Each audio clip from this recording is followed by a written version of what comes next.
till 5 years ago when I went to the opening of Methaf in 2010, and I saw a video by an artist unknown to me at the time.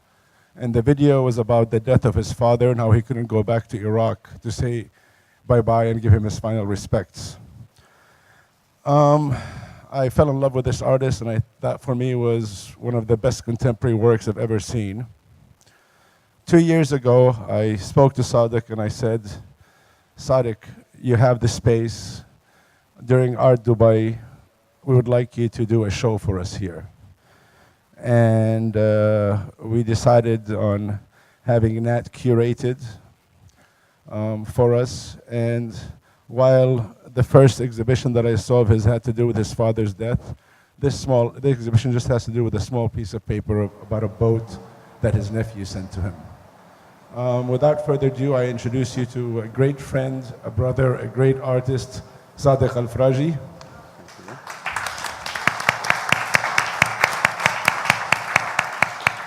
I also introduce you to Nat Muller, the curator who helped put all this together. And an aspiring Emirati artist who I twisted the arm last minute to translate Maysoon. So I'll leave it to you. Thank you, Khalid. Well, very warm welcome to you. I'm really pleased you're all here in large numbers to celebrate the opening of Driven by Storms, Ali's boat. And I would like to take the personal opportunity, and I'm sure I'm also speaking on behalf of Sadik, to thank the IAM family for nurturing this project. And this project is not only an exhibition, but I also want to call your attention to this book, which is Sadik's first monograph, and it's also being launched tonight. And you have an opportunity to leaf through it at the desk, or better, buy a copy. It covers 30 years of Sadik's work from the early days in Iraq in the 1980s till today, and also through text tries to contextualize it as well. It's a beautiful book. I'm extremely proud of it. So, Sadik, I thought we would start by asking you about the letter Ali gave you in 2009 when you were visiting Iraq. Did you know immediately you were going to make a work about it, or did this come later? No. خليني أحكي عربي أوكي. بالبداية أحب أشكر اثنين جنود مجهولين هنا، أبو ياسر وسامر. أتمنى يسمعوني هسه. يعني هم رائعين جدا.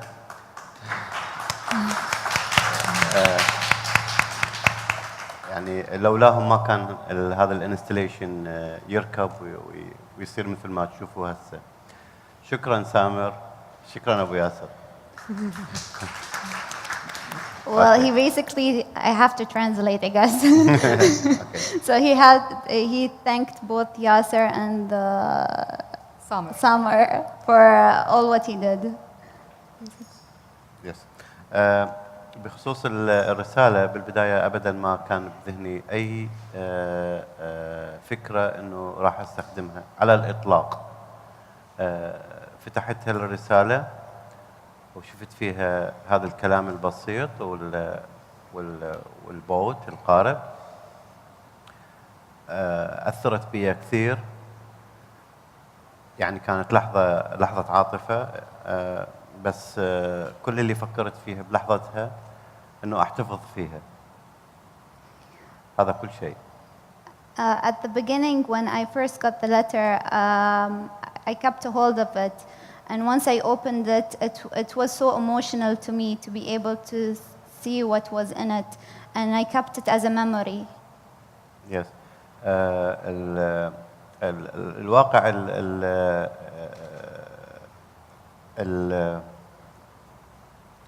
صورة القارب لما شفتها بالرسالة يعني رأسا حالتني للقارب اللي كل واحد من عندنا يمتلكه، قارب الاسكيب، الفرار من شروط حياتنا اليومية.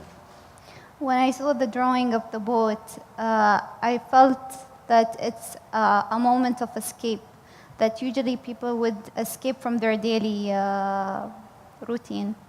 لكن بنفس الوقت هو يعني ذكرني أحالني للقارب القديم اللي كان موجود بذهني لما كنت في العراق، القارب اللي كنت أحلم أنه أخرج من سطوة الدكتاتور والأحكام اللي يعني تقتل كل شيء جميل بحياتنا. كان لازم أهرب من العراق، وكان ذاك القارب موجود بذهني دائما. When I saw the boat, basically it was like an escape from democracy. And it was a dream to me, and it was more of okay, I couldn't catch the rest of it. Okay, Sorry. let me say it in English. This boat was the similar boat I had when I was in Iraq. It's the boat that I was dreaming to takes me far away from the dictatorship, from the hell of Iraq, to live just like a normal person. But in the same time, it's the same boat. I have it now to skip to Iraq, to go back to my childhood land, to my house, to my memories. So this boat, it's mean a lot to me. But returning to the question of Nat, and the first time I saw the boat, I had no idea only to keep it, Nat. I didn't thought or think to make an project art or something. Of course, after a few years, the boat's still in my mind, and in one moment, I thought myself thinking to make something about this boat. And this is what we see now. When was that moment? I don't remember actually when, but maybe it is 3 years after the visiting Baghdad, maybe 2013 or something around this.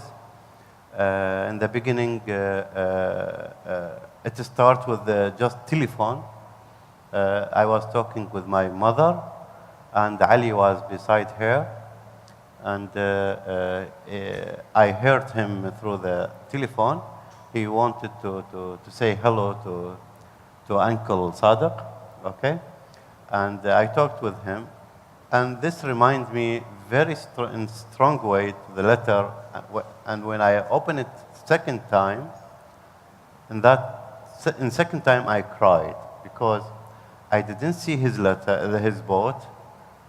In second time, actually I saw my boat.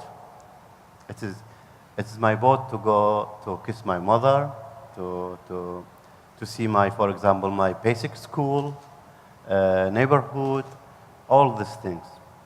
So in that moment, I decided to follow the boat and make something.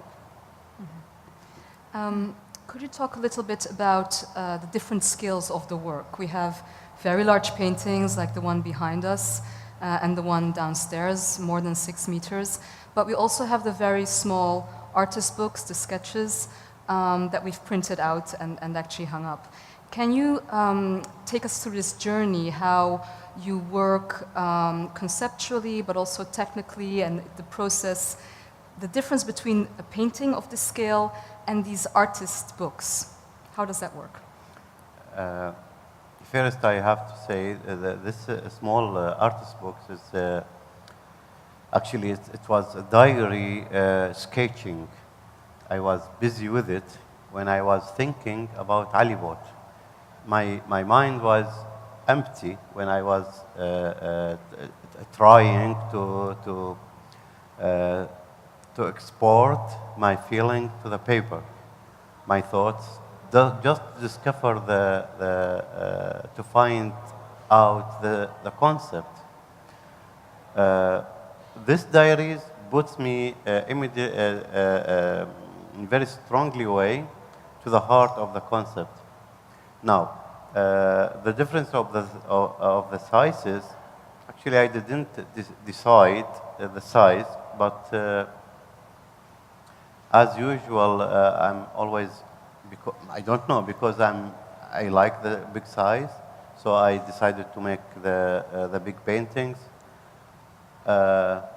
It's not clear in my mind why I choose these different sizes, but what I feel now at this moment that they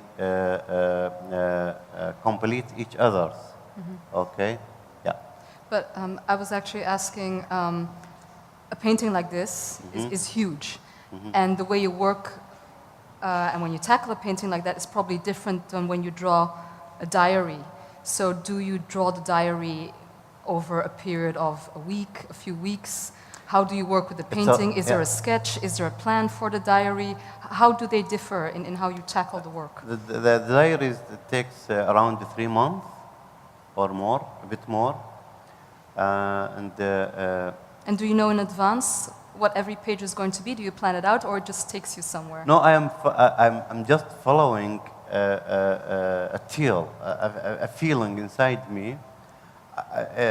One of the books, for example, I find myself talking with Ali. Okay, so Ali, take your boats and leave your family. Ali, take care. Don't put all your dreams in one boat. Ali, and so. So this diary takes, as I said, 3 or bit more month to finish it. After the diaries, I find myself know what I'm going to do. This diaries makes the concept more clear to me, and I saw that Ali boat coming to be true through the painting, through the real boat, which I try to get it from the original area in Iraq, and so. Yeah. But the diary, when you start with it, do you know what's going to be on every page, or? Okay, no. It's there is no plan. Each page takes me to the second page, and so. And with the painting, is that different? The painting is different. Organized it, No. yeah. The painting is the result of the diaries. This is the difference between diaries and the diaries was just the first step to go further with the idea. After that, the paintings and the animation come much clear. Yes. So a painting like this, for example, how long did it take you to make? About this painting, okay, this painting has another story, because when I left Iraq in 90s, I takes with me a small drawing, and this drawing, one school child gave it to me in early 80s. I was very young, and I saw this drawings. I love it. I just love it. It's beautiful drawings. And I told him if I can have this drawing. So he gave it to me, and I kept it with me and take it with me to when I left Iraq. So this drawings is in somehow related to the letter of Ali. And both are, by the way, exhibited downstairs. Both Ali's letter and the drawing Sadik is Yes. talking about in the small boxes. They related in the hope to escape or to travel, to go somewhere. Ali draw the boat, and that child draw a plane, طائرة, plane. Yeah. Plane, yeah. Yes. Okay. Both of them draw something to flee, to escape.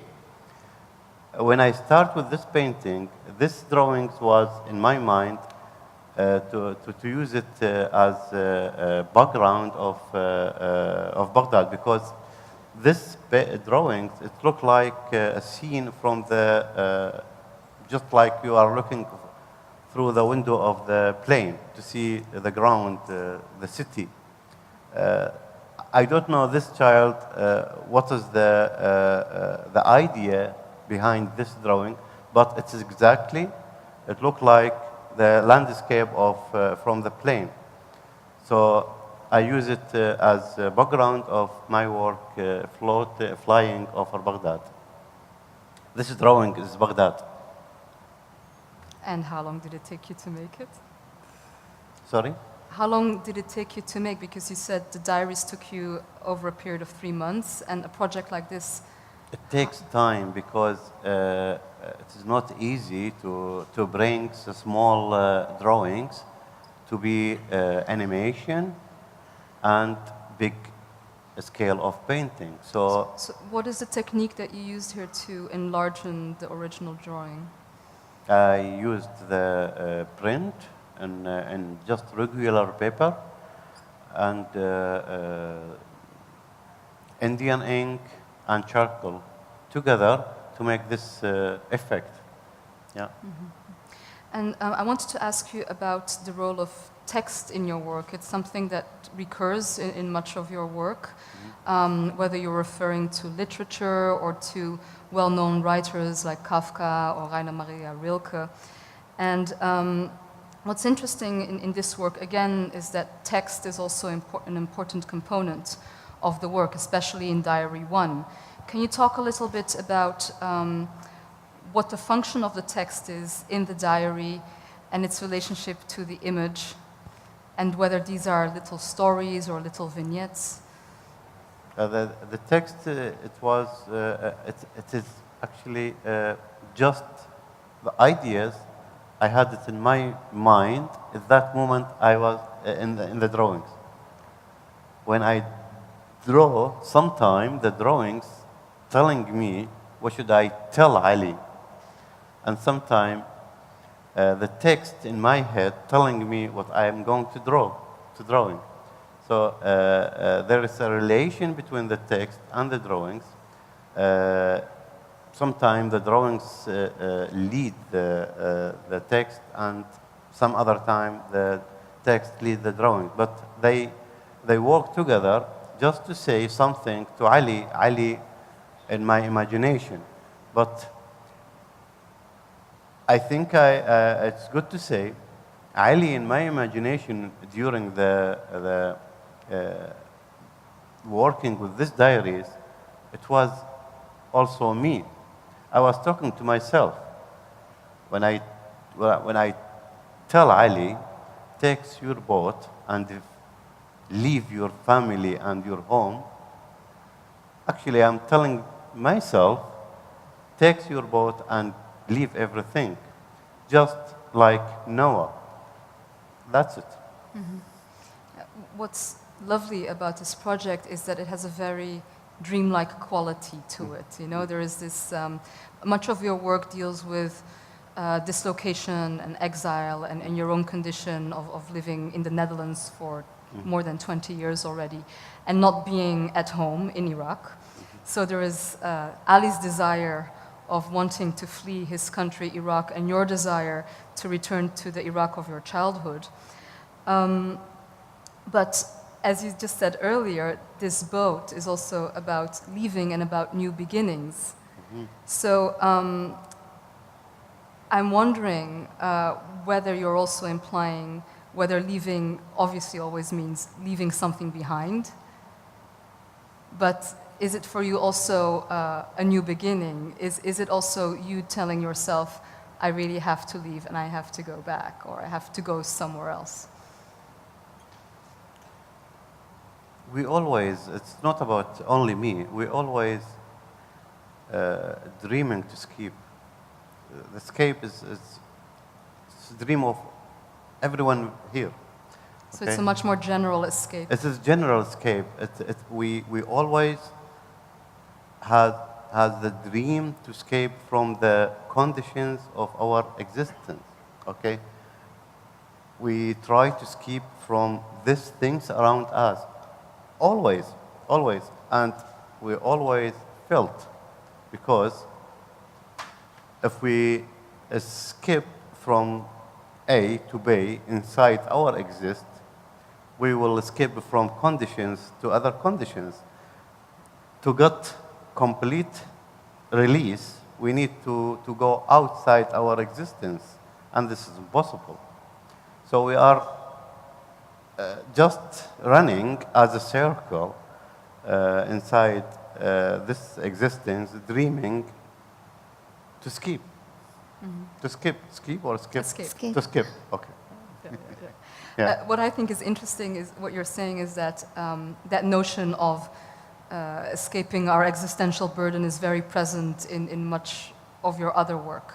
It's really this red thread running through it. But there is a lightness to Ali's boat, to the Ali's boat project as well. I mean, you have an actual boat. You're actually giving us downstairs the physical means of escape.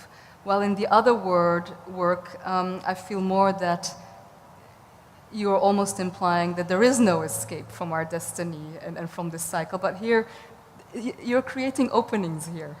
Would that be correct to interpret it that way? I think you are right. There is opening, but we have to say, that there is opening, but it's just an illusion. We need illusion. We need it. We need I it. do think that many people will find comfort in the openings, illusion or not. So. But let's move on. What's again new in this body of work is that you have used your nephew's letter, Ali, but also this other drawing you just talked about, which forms the background of this painting. And that And that one as well you've used also in other animations that we're not showing here, the drawings of your two children, Yusuf and Sarah. So what you've actually done is that you have somehow taken or maybe even appropriated the visual language of children and have transformed that into your own aesthetic. Was that liberating? I mean, how does that work? I mean, how do you put the innocent, free drawing of a child together with your own practice, you know, an artist who has been practicing for 30 years? I mean, how does that merge together? This is not easy to work because, look, first I used the drawings of this child and my kids, Yusuf and Sarah, because I felt they are really strong and they brings to me or to everyone the pure of childhood, the pure dream, okay? But to mix it or with my drawing, that was the challenge. How to use my charcoal with a pencil drawing of Yusuf and Sarah and so. I think here I'm playing with the time. This, for me, I feel there's some space of time between my drawing and the childhood drawing, and they are playing together to say something. Also, this reminds me very important note.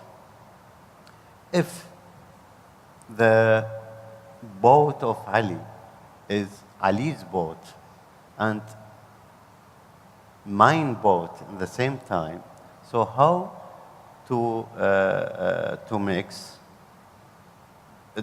drawings of me in this age of my life with the drawings of children in 7 years and 11 years, just to say we have the same dream from the beginning of our life to the death, and I'm trying very hard, or in this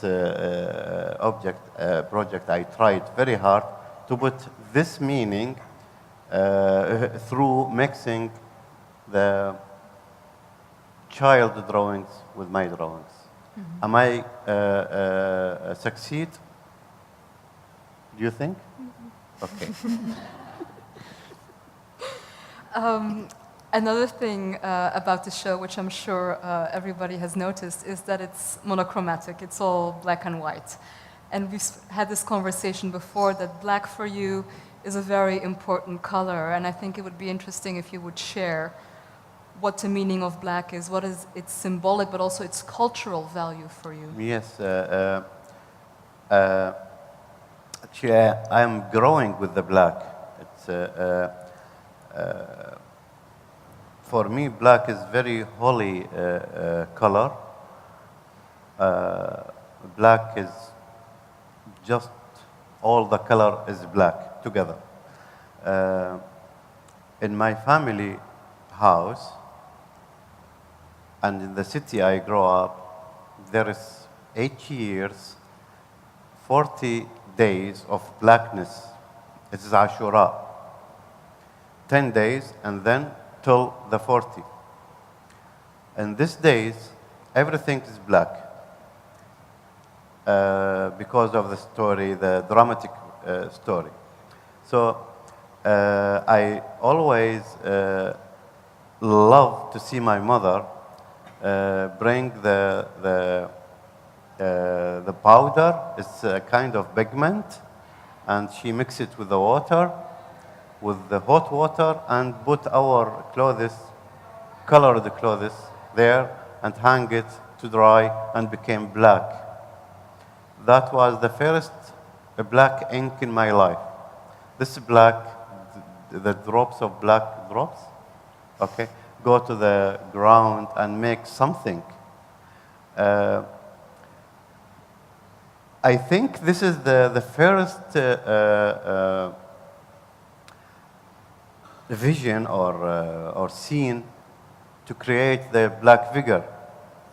Because when I was and my mother put the black very high, and I see them like this, they are just, look, the figure now. They are high and black, just like the black clothes come down like this. So this is only 40 days in the year, but there is another lot of how to say it, memories in that city got black. Above of all, there is 8 years of war between Iraq and Iran. And for 8 years, every day, I see the black everywhere because of the dead people come from the front of the war, and you see the, how to say it in English, اللافتات اللي يكتبون عليها الشهيد كذا. Just big size of... It's like a signboard that has written on it the name of the person that actually passed away. Yes, and it's from clothes, and it's from black color. After that, the woodcut brings me to the to the idea of the black. I loved woodcut, and I loved it with the black. So because in woodcut, it is a kind of technique. You engrave wood, and then you ink it, and then you print it. And in this technique, always the color should be solid. And I love to use the black. Why? I don't know. But I can say it is regular technique to use the black. So this is the story of the black. I don't know what to say else. I think in the book you also explained that black is the most expressive color for you as well. Yes, yeah.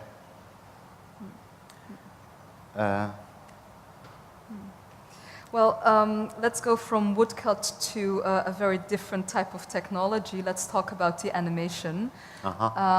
Some people might be familiar with your work, the house that my father built. Some of you might have seen it at Bargil a few days ago, or at the opening of the Mathaf in 2010. But you've done also other animations. What is for you as an artist attractive about the technique of animation, but particularly stop-motion animation. Just as an aside, Sadik made about more than 3,000 frames for the work downstairs, so that's quite something, I would say. Yeah, animation with charcoal is just, for me, a kind of magic. Okay, you see your drawing moving. So,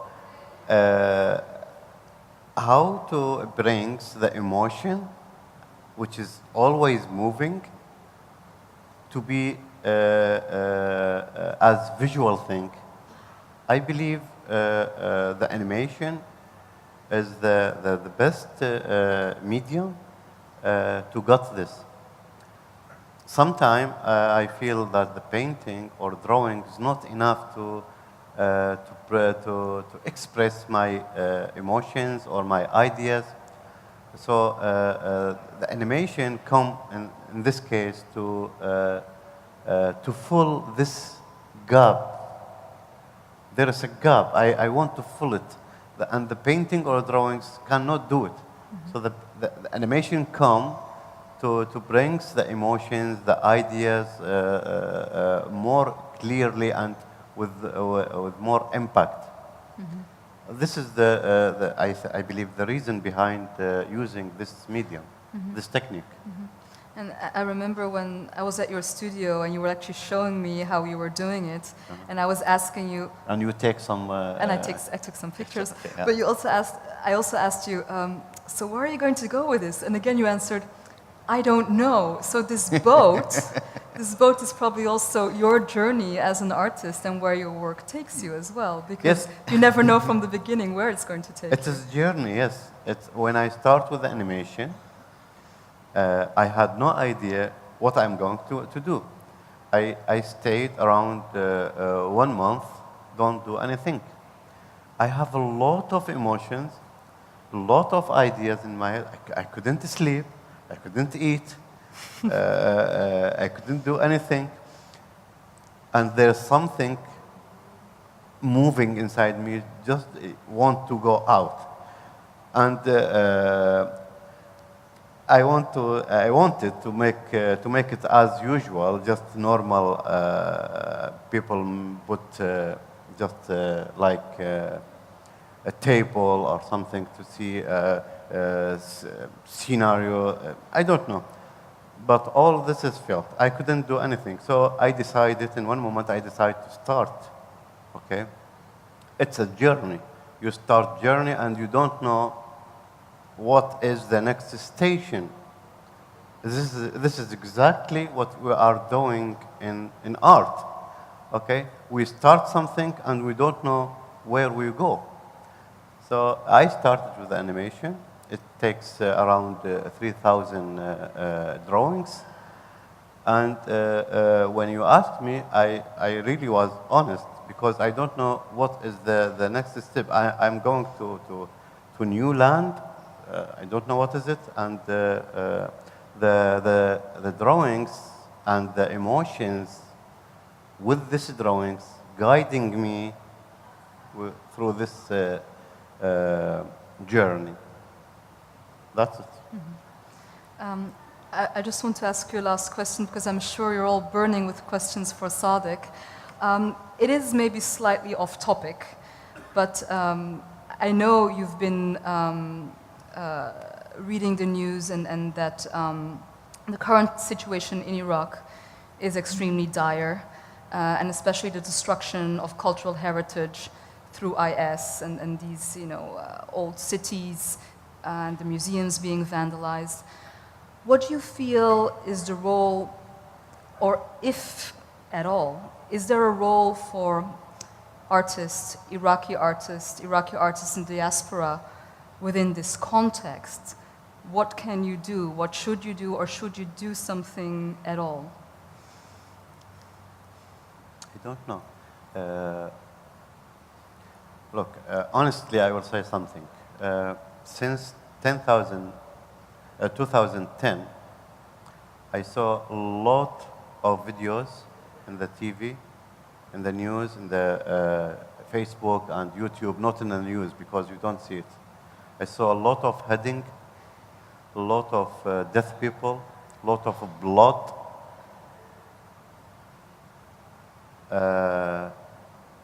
But I didn't cry. I shocked. I felt deeply pain here and hopeless. But when I saw SS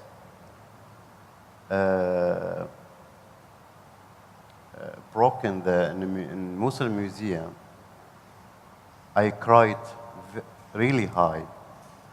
And I couldn't stop crying for maybe an hour. So in that time, I asked myself, did these things more important than human beings? The people who killed in the cities and so?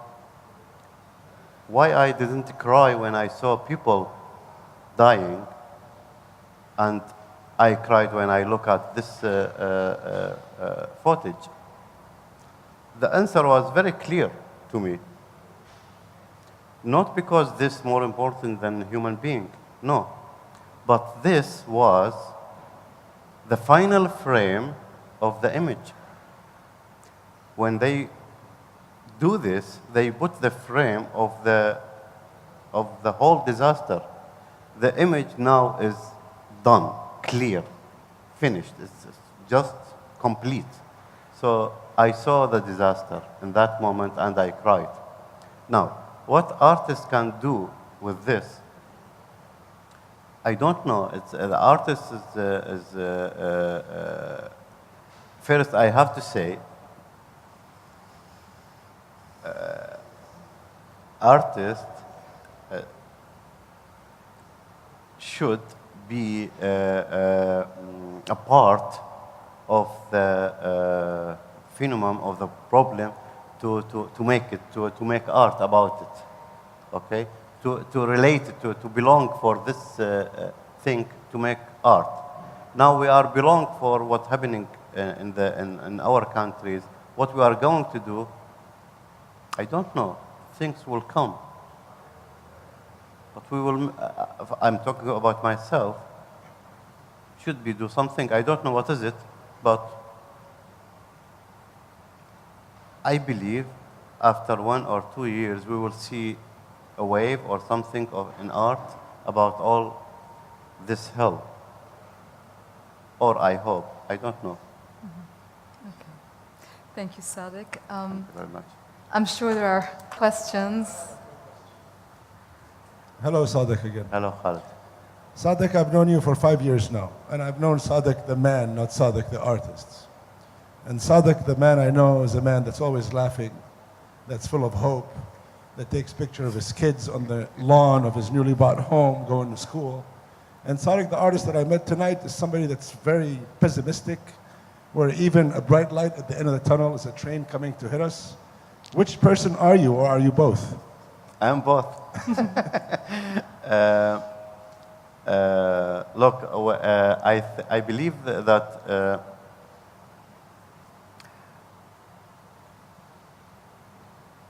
look, okay, inside me, I'm very, very sad, okay? I'm very sorrow because I believe that I know something, only something about the truth of our exist. We are missing somewhere here in this cosmos, and we don't know why we are here. Okay, so and I believe there is nothing behind all this. Okay, the truth is something empty. Now, this is very sad, but in the same time, I believe. Not I believe, but it is a fact.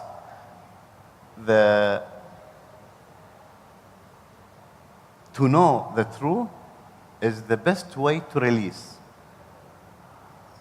Okay? To release. I give you just a small example. If I am in love with a beautiful woman. And I'm always thinking that she loves me. So I will keep following her. I keep dreaming of her. But if I just face that she's not to me, okay, nothing in her heart or mind about me, I'm just nothing for her, this will release me and I will be free. Okay? Simply. Okay? To know the truth of our diaries or exist is a kind of release. So that is why I look happy. Thank you, Sadik. I'm more confused now.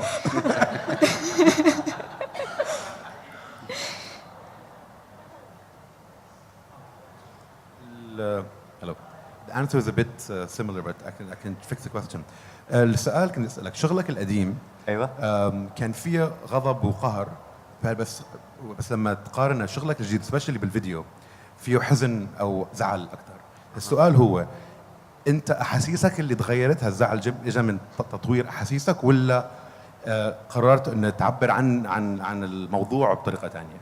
In English, your older work had a lot of anger and resentment in it. Your newer work seems a lot sadder and like sorrow that you mentioned. The question is, did your emotions change to get to this point, or did you decide you want to express the idea differently? It's my brain changed. My knowledge has changed. In the beginning, when you don't know, or your knowledge you know a few things, you got very angry with things. But when you got more experience and more knowledge, and so you will become more calm and more sorrow. I think this is simply the answer. In 80s, for example, I was very angry because I was really dreaming, and I was thinking that I am going to do so and so and so, and I believe in the beauty, and after 30 years, all this is gone, okay, and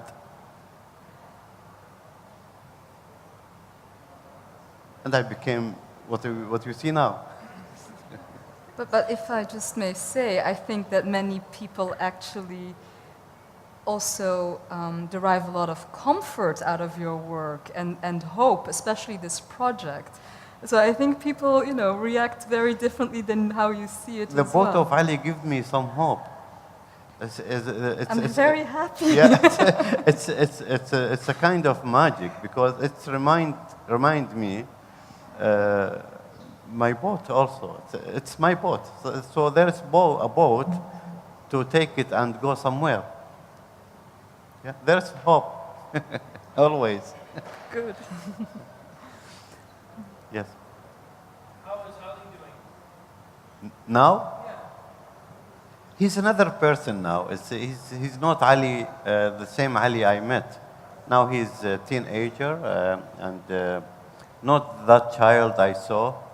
Okay, so I didn't see him anymore because I went to Iraq only one time, 2009, and he was at that time was 11 years.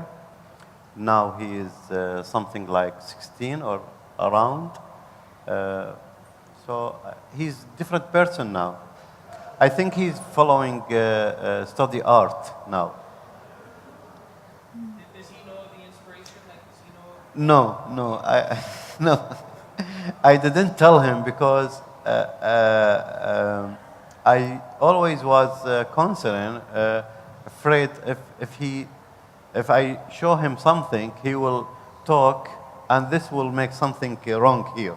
So I kept him. I keep the Ali in my memory, okay, not the actual Ali now. Better to follow the same emotion that when I opened his letter. عفوا.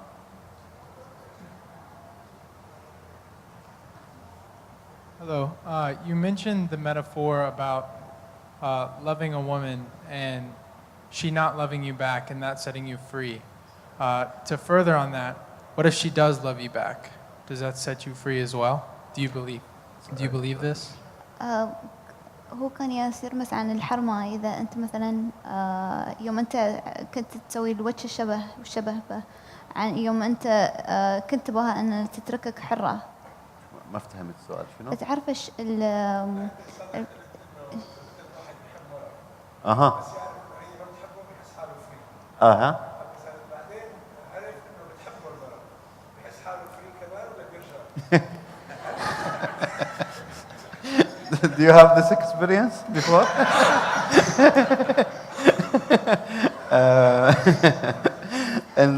I think he will he will discover that he is stupid.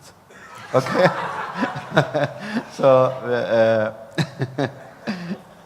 and this doesn't help because he's stupid. Yeah.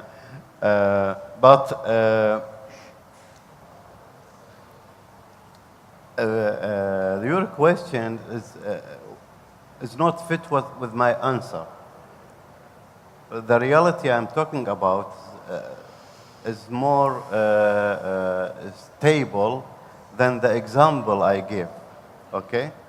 The example I gave is emotion is changeable. Maybe she will love you again after next year, okay, for example. But the truth I'm talking about is stable. I'm talking about the truth behind things around us. Okay,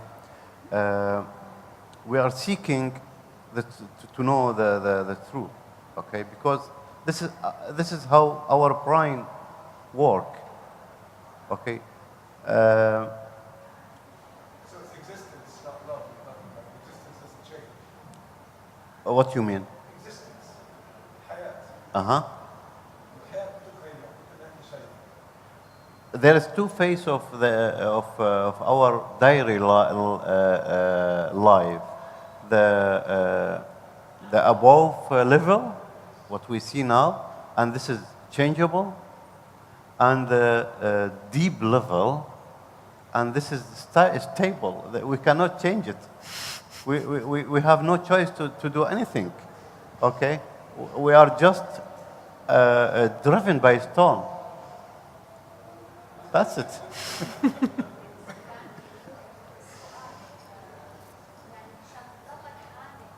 بهالوضع اللي عايشين مشان هيك ما بدك انه تضل صورة علي مثل ما كان لانه بتظن هلا علي يعني ما عاد نفسه تبع الرسالة الحالم انه يهرب يمكن تكسرت الصورة. Yes, you are right. This is practical reason.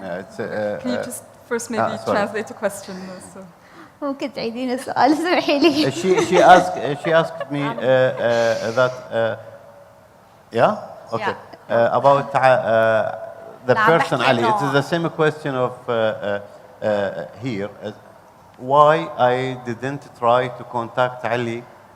لا انه انت يعني انه ما يعني ما تواصلت مع علي لانه بدك تضل صورة علي تبع الرسالة الحالم اللي بده يهرب يعني ما بدك تشوف هلا الصورة انه لانه هو انكسر الولد اكيد.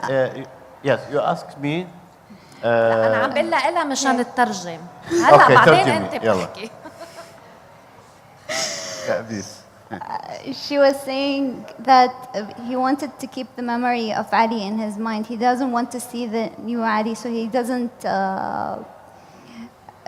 doesn't change this vision towards him, the vision that he had before. Yes, exactly. Well, this is what I said. If I just was afraid if I contact Ali again, I will lose the image.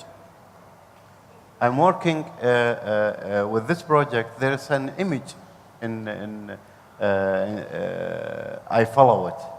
So if I recontact Ali again, I just was concerned this contact will destroy this image.